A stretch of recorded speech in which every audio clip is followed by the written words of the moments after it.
पाकिस्तान जिस सूरत हाल से गुजर रहा है और जिस तरह की खबरें चल रही हैं, हर शहरी के जहन में कुछ सवालात हैं कि ये डिफ़ॉल्ट होता क्या है।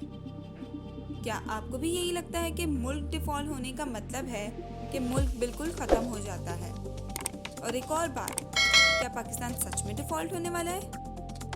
किसी भी मुल्क को चलाने के लिए पैसे चाहिए होते हैं, ये तो आप लोग जानते ही हैं। तो पैसे कैसे आते हैं?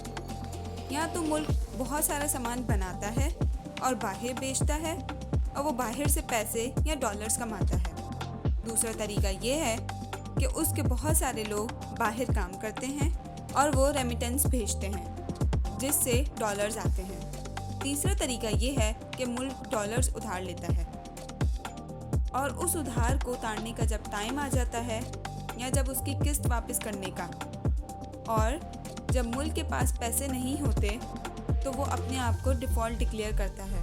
ये होता है डिफ़ॉल्ट। अब सेकंड क्वेश्चन ये है कि अगर पाकिस्तान डिफ़ॉल्ट कर जाता है तो क्या होगा? पाकिस्तान में एडिबल ऑयल भी इंपोर्ट होता है और क्रूड ऑयल भी, जो बाद में यहाँ की रिफाइनरी से कभी डीजल बनता है, कभी पेट्रोल बनता है और इसी से बिजली भी बनती है। पाकिस्तान में इंजन भी इंपोर्ट किए जाते हैं और बहुत सारी मशीनरीज जिनसे हमारा मैन्युफैक्चरिंग और टेक्सटाइल सेक्टर भी चलता है।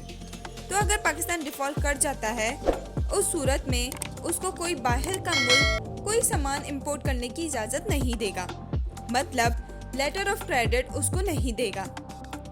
लेटर ऑफ क्रेडिट ऐसे काम करता है कि जब आपको कर्जा चाहिए होता है तो आप बाहर के किसी बैंक को ये लिख कर देते हो और वो बैंक उस कंपनी को जिसने या तो कर्जा देना होता है या कोई चीज़ फराहम करनी होती है, उसको लेटर ऑफ क्रेडिट अप्रूव करके देता है कि हाँ, कि मैं गारंटी लेता हूँ कि ये जो शख्स है या ये जो मुल्क है ये पैसे तुम्हें वापस करने की सकत रखता है।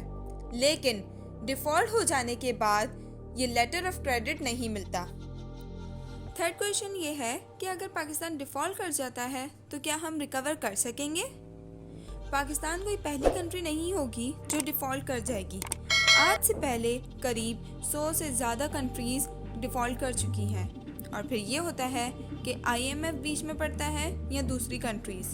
वहाँ कंट्री की रिकवरी के नाम पर कुछ शराइत पेश की जाती हैं और उनको खाने पीने की एसेंशियल्स आइटम्स देते हैं और साथ में ये उनसे वादा लेते हैं कि आज के बाद वो अपनी चीज़ें रिफॉर्म करेंगे, अपनी पॉलिसीज़ बदलेंगे और अगर उनको कोई उधार देगा तो उसके बदले उनको ज़्यादा इंटरेस्ट रेट देने पड़ेंगे और आहिस्ता आहिस्ता वो रिकवरी के पाथ पर कंट्री स्टार्ट होती है और रिकवर कर जाती है।